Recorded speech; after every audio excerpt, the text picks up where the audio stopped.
ꯍꯣꯏ ꯃꯇꯝ ꯁꯥꯡꯅ ꯐꯪꯁꯅꯦꯜ ꯑꯣꯏꯔꯨꯗ꯭ꯔꯦ ꯑꯗꯣ ꯐꯦꯗꯔꯦꯜ ꯔꯨꯜ ꯂꯩꯔꯤꯉꯩꯗ ꯑꯩꯈꯣꯏ ꯑꯣꯅꯔꯦꯕꯜ ꯒꯕꯔꯅꯔꯁꯤ ꯁꯤꯁꯤꯗ ꯏꯟꯁꯄꯦꯛꯁꯟ ꯂꯥꯛꯄꯤꯗꯅ ꯌꯦꯡꯗꯅ ꯁꯤ ꯍꯥꯏꯗꯤ ꯀꯔꯤ ꯍꯥꯏꯅꯤ ꯋꯥꯛꯀꯦꯕꯜ ꯖꯒꯥ ꯑꯃꯗꯤ ꯑꯣꯏꯔꯦ ꯑꯦꯠ ꯗ ꯁꯦꯝ ꯇꯥꯏꯝ ꯑꯩꯈꯣꯏꯒꯤ ꯃꯇꯝꯒ ꯆꯥꯟꯅꯅꯕꯁꯨ ꯁꯦꯝꯕ ꯆꯪꯕꯅꯤꯅ ꯑꯩ ꯄꯤ ꯗꯕ꯭ꯂꯤꯎꯒꯤ ꯏꯟꯖꯤꯅꯤꯌꯥꯔꯁꯤꯡꯁꯨ ꯌꯥꯎꯔꯤ ꯃꯣꯏ ꯑꯊꯨꯕꯗ ꯁꯤꯒꯤ ꯏꯁꯇꯤꯃꯦꯠ ꯑꯃ ꯂꯣꯏꯁꯤꯜꯂꯀꯥꯟꯗ ꯈꯔ ꯀꯔꯤ ꯍꯥꯏꯅꯤ ꯈꯤꯇꯪ ꯍꯦꯟꯅ ꯇꯔꯨ ꯇꯔꯥꯟꯅ ꯃꯌꯥꯝꯁꯨ ꯌꯦꯡꯕꯗ ꯎꯕꯤꯔꯤ ꯅꯨꯡꯉꯥꯏ ꯏꯁꯤꯡ ꯗ꯭ꯔꯦꯅꯦꯖ ꯃꯑꯣꯡ ꯇꯥꯗꯅ ꯂꯩꯕ ꯑꯗꯩ ꯂꯝꯕꯤ ꯍꯥꯏꯗꯤ ꯉꯥꯏꯍꯥꯛ ꯌꯥꯅꯕ ꯁꯦꯝꯃꯒꯁꯨ ꯁꯤ ꯈꯔ ꯃꯑꯣꯡ ꯇꯥꯅ ꯁꯦꯝꯁꯤ ꯍꯥꯏꯗꯅ ꯑꯗꯨꯒꯤ ꯌꯦꯡꯁꯤꯟꯕ ꯑꯩꯁꯨ ꯂꯥꯛꯄ ꯌꯥꯎꯕꯅꯤ ꯀꯔꯤ ꯋꯥꯔꯤꯅꯣ ꯁꯤ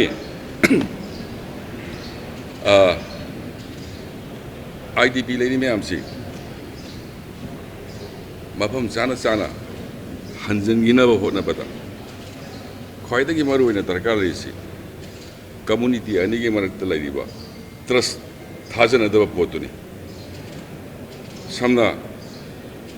IDPꯒꯤ ꯁꯤꯡꯒꯤ ꯑꯦꯁꯣꯁꯤꯌꯦꯁꯟ ꯍꯥꯏꯇꯥꯏ ꯑꯄꯨꯟꯕ ꯇꯣꯏꯅ ꯑꯗꯨꯝ ꯎꯅꯩ ꯁꯣ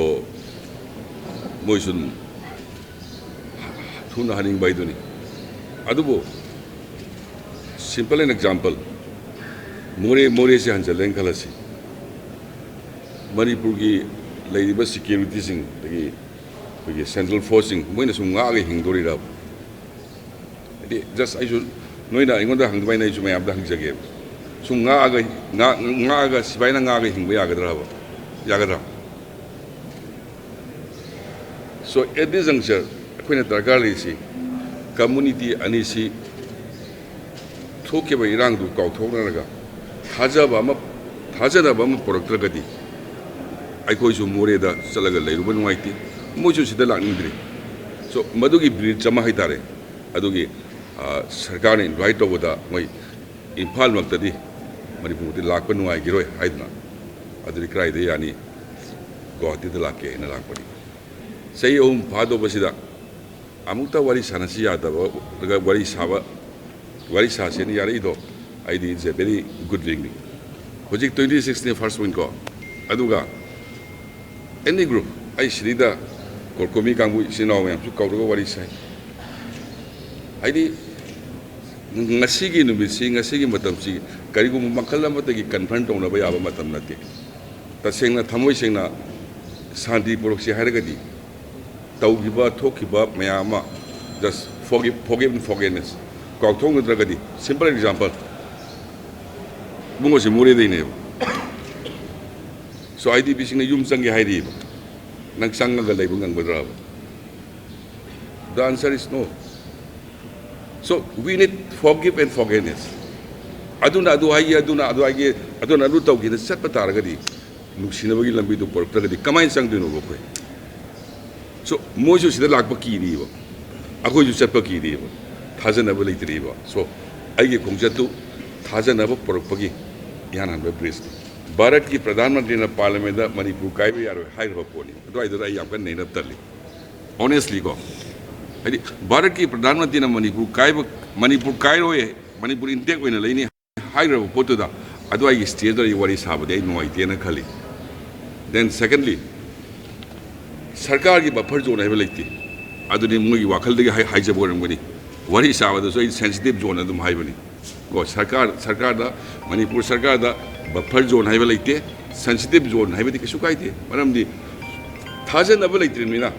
ꯑꯩꯈꯣꯏꯅ ꯆꯪꯕꯁꯨ ꯅꯨꯡꯉꯥꯏꯇꯦ ꯃꯣꯏꯅ ꯂꯥꯛꯄꯁꯨ ꯅꯨꯡꯉꯥꯏꯇꯦ ꯑꯟꯇꯤꯜ ꯂꯦꯁ ꯊꯥꯖꯅꯕ ꯁꯤ ꯇꯞꯅ ꯄꯨꯔꯛꯇ꯭ꯔꯤ ꯐꯥꯎꯗꯤ ꯍꯥꯏꯗꯤ ꯁꯦꯀ꯭ꯌꯨꯔꯤꯇꯤ ꯐꯣꯔꯁꯇ ꯍꯥꯏꯐꯦꯠ ꯆꯦꯛ ꯇꯧꯗꯅ ꯉꯥꯛꯄ ꯈꯣꯠꯄ ꯍꯥꯏꯗꯨ ꯆꯪꯕꯅꯤꯅ ꯑꯗꯨꯗꯤ ꯁꯦꯟꯁꯤꯇꯤꯚ ꯖꯣꯟꯅꯤꯅ ꯁꯨꯝ ꯊꯝꯁꯤ ꯏꯝꯐꯥꯜ ꯎꯈ꯭ꯔꯨꯜ ꯔꯨꯠꯇꯤ ꯍꯥꯡꯈ꯭ꯔꯦ ꯍꯥꯏꯗꯤ ꯑꯩꯈꯣꯏꯒꯤ ꯃꯤꯑꯣꯏ 2 ꯑꯃ ꯁꯤꯕ ꯌꯥꯎꯕ ꯑꯗꯒꯤ 12 ꯑꯃ ꯀꯤꯗꯅꯦꯞ ꯇꯧꯈꯤꯕ I really thanks to all the honorable MLAs ꯆꯤꯡꯒꯤ ꯍꯥꯏꯖꯕ ꯇꯥꯏ ꯑꯩꯈꯣꯏꯒꯤ ꯎꯈ꯭ꯔꯨꯜꯒꯤ ꯑꯗꯒꯤ ꯏꯚꯟ ꯑꯩꯈꯣꯏꯒꯤ ꯀꯩꯅꯣꯁꯨ ꯗꯤꯄꯨꯇꯤ CM ꯑꯩꯈꯣꯏ ꯅꯤꯝꯆꯥꯁꯨ ꯃꯥꯁꯨ ꯌꯥꯝ ꯐꯖꯅ ꯃꯇꯦꯡ ꯄꯥꯡꯉꯤ ꯍꯥꯏꯗꯤ ꯂꯝꯕꯤꯁꯤ ꯍꯥꯡꯅꯕ ꯑꯃꯗꯤ ꯍꯥꯏꯗꯤ ꯃꯤ ꯐꯥꯗꯣꯛ ꯐꯥꯖꯤꯟ ꯑꯁꯤꯕ ꯌꯥꯎꯔꯕꯅꯤꯅ ꯑꯗꯨꯝ ꯁꯦꯟꯁꯤꯇꯤꯚ ꯑꯣꯏꯗꯅꯀꯣ ꯑꯗꯨ ꯂꯣꯏꯅꯃꯛ ꯃꯇꯦꯡ ꯄꯥꯡꯕꯤꯗꯅ ꯑꯁꯤꯒꯤ ꯆꯦꯞꯇꯔꯁꯤꯡꯗꯤ ꯂꯣꯏꯔꯦ ꯑꯗꯨꯒ ꯍꯣꯏ ꯑꯩꯈꯣꯏꯒꯤ नोंगई पाइबसी सिंग की जगह तो खरा तुम लेर माल अदुना ऑलरेडी सिक्योरिटी ब्रीफिंग हाना तौरे जगह आदि बोथ साइड कामरीब जगह अनिमक मसी सेंगदोंनबो होनबदा ऑपरेशन दरकार लेना मसी याम कने प्रिपेयर तौरी आदि सगे करेनि मसी सेंसिटिव ओइना याम ngang नुवाइते दी वा मसा मा सोइबो मानबो यावदुना लेबा वाथु ओगदोबनिना को आई याम कने सु एंगानिंगदे स्वाइदा मीडिया की सिनाउसिंगसु कोऑपरेशन पिबिरकांदा मसी at any cost peaceful atmosphere balangna honamin se right thamjage as I told you earlier, the Prime Minister of India, he announced to the Parliament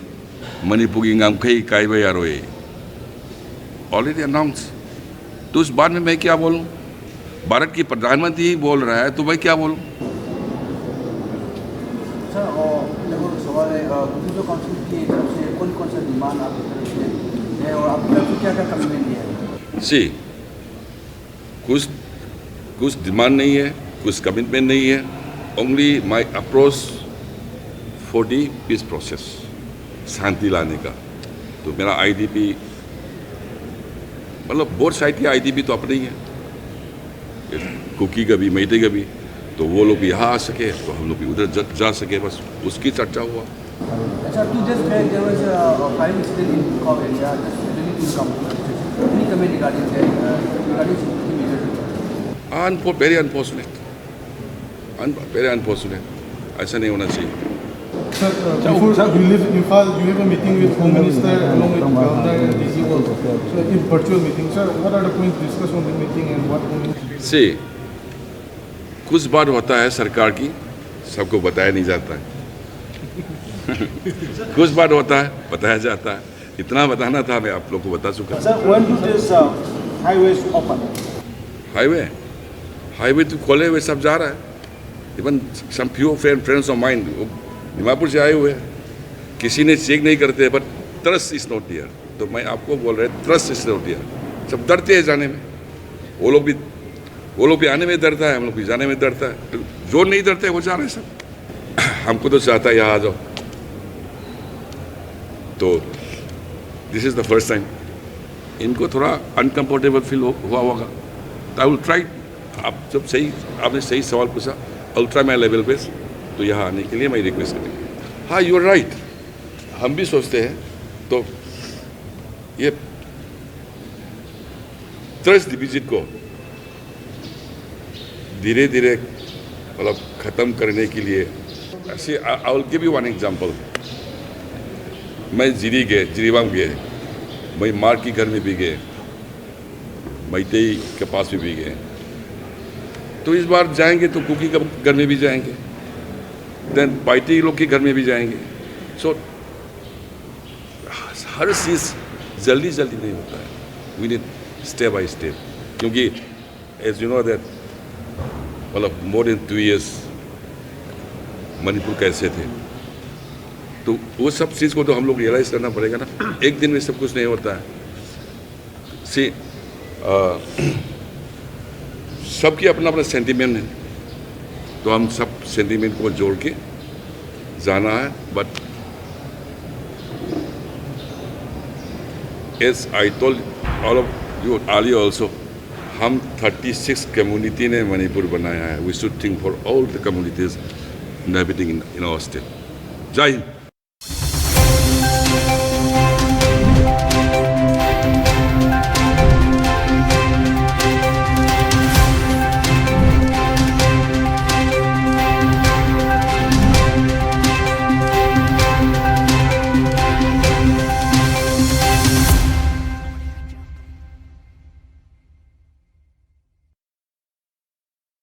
Siri Siri